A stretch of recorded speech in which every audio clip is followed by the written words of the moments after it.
এ বাবা, উত্তরবঙ্গে আবার বন্যা? এখানে কি সারা বছর? ভাই, এটা ঠিক হচ্ছে না বলে দিচ্ছি।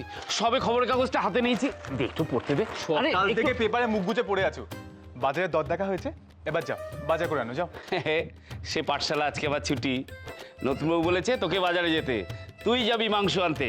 যা, ব্যাগটা নিতে এবার বাজারে যা। কচিদা, আর দে। আমি পারবো না, আমি যাবো না, আমি পেপার পড়বো। যাও, তুমি যাও। বলে কি হচ্ছে এটা কি শুনি?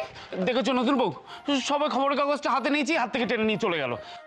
সকাল থেকে পেপারটা মুখস্থ করছে, আমি হেডলাইনটুকু দেখিনি। হেডলাইন ফাইন বুঝি না, দে আমাকে দে, আমি তো। থামো থামো থামো, ছাড়ো। তোমরা দুজন মিলে যদি এরকম করো তাহলে বাজারটা কে যাবে শুনি? এটা ঠিক হচ্ছে না কিন্তু নতুনবাবু, তুমিই বলেছিলে যে আজকে বাজারে ও যাবে, কচি পাঠা আনবে। হ্যাঁ তো ওই তো যাবে। এই তুই পেপারটা দাও, পেপারটা দাও আমাকে। কি গো তুমি এতদিন পরে শ্বশুর বাড়ি এলে, তাও খালি হাতে? কি রকম জামাই তুমি? শোনো, আমি আর একটা কথাও শুনবো না। তুমি যাবে, এক্ষুনি বাজারে যাবে। কেউ কোথাও যাবে না। শেখর, আজ আমি নিজের হাতে গিয়ে বাজারটা করব। অনি, এতদিন পরে আমি নিজের মেয়ে আর জামাইকে কাছে পেয়েছি। হ্যাঁ, তাদের জন্য একটু বাজার করতে পারি না? কি কি বাজার করতে হবে শুধু এইটুকু আমাকে বলে দে, বাস। তোমার যা ভুলো মন, দাঁড়াও আমি তোমাকে একটা লিস্ট করে দিই। হ্যাঁ, তাই।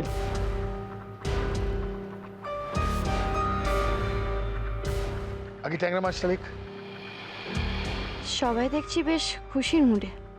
যাক, আমার মায়ের কেসটা কথায় কথায় এদের মাথা থেকে বেরিয়ে গেছে হবে। এই হলো তোমার লিস্ট। আর শোনো না বাবা, তুমি বাজারে যাওয়ার পথে আমাকে একটু ওই বাড়িতে ড্রপ করে দেবে? আমার কিছু জরুরি জিনিস নিয়ে আসার আছে।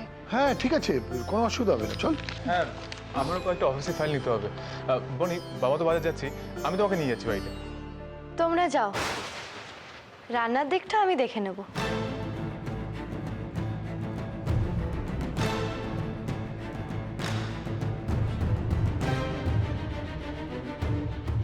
হ্যাঁ তোমরা যাও, আমি রান্নার দিকটা দেখে নেব।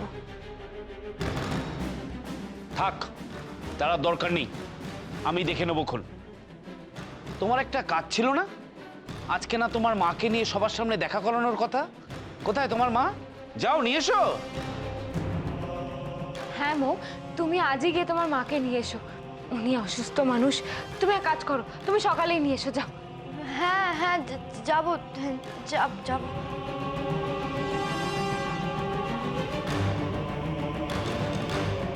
কোথায় খুঁজবো আমি অসুস্থ মাকে? আমার মা তো বহাল তবিয়তে সুস্থ আছে, কি যে করি।